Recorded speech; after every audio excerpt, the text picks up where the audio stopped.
एक सवाल जो ज्यादातर लोग खुद से कभी ऑनेस्टली नहीं पूछते। क्या आपने कभी किसी रिश्ते का फैसला बिना पैसों को देखे लिया है? और यहीं रिच डैड पुअर डैड का एक साइलेंट ट्रूथ सामने आता है। पैसा सिर्फ जेब में नहीं रहता, वह रिश्तों में भी घुस जाता है। लोग कहते हैं हमारे रिश्ते सच्चे हैं। लेकिन किताब दिखाती है कि पैसा धीरे धीरे कंट्रोल लेने लगता है। बिना बताए। हाँ, छोटे वाक्यों से अभी सही टाइम नहीं है, पहले स्टेबल हो जाओ, लोग क्या कहेंगे। शादी की बात आते ही पहला सवाल क्या होता है? प्यार नहीं, पहला सवाल होता है सैलरी कितनी है। मतलब इंसान बाद में, इनकम पहले। क्योंकि सोसाइटी शादी को भी रिस्क की तरह देखती है। रिच डैड पुअर डैड में एक अनकंफर्टेबल बात है। डर इंसान को सेफ दिखने वाले फैसले लेने पर मजबूर करता है। और सेफ दिखने वाला हर फैसला सही नहीं होता। कई लोग शादी से पहले ही फाइनेंशियली ट्रैप्ड होते हैं। घर की ईएमआई, गाड़ी की ईएमआई, लाइफस्टाइल प्रेशर। और फिर कहते हैं अब रिस्क नहीं ले सकते। क्योंकि अब पैसा रिश्ते चला रहा होता है।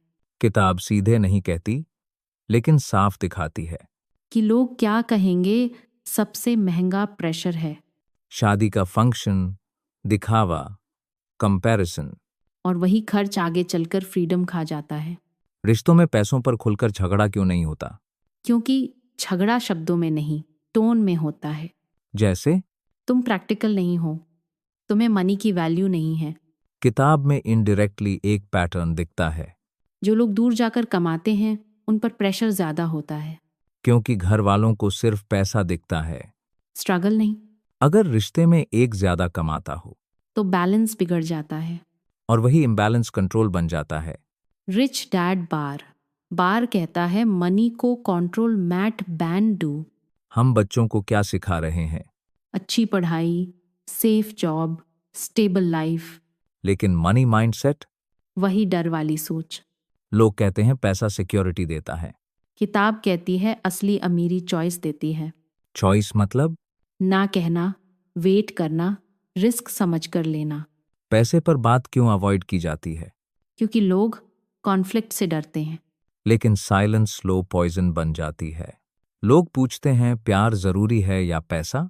रिच डैड पुअर डैड के हिसाब से गलत सवाल है। सही सवाल? क्या पैसे पर ऑनेस्ट कॉन्वर्सेशन है? अगर किताब से 3 रूल्स लेने हों। पहला, मनी को ताबू मत बनाओ। दूसरा, कंपैरिजन रिश्तों से बाहर रखो। तीसरा, डिसीजन डर से नहीं, अंडरस्टैंडिंग से लो। पैसा रिश्ते नहीं तोड़ता। डर तोड़ता है। और रिच डैड पुअर डैड यही सिखाती है, डर को समझो ताकि पैसा कंट्रोल ना करे। नेक्स्ट एपिसोड में हम किताब के सबसे पावरफुल हिस्से पर आएंगे, फियर, रिस्क और सेफ सोच की कैद। क्योंकि असली लड़ाई पैसे से नहीं, दिमाग से होती है।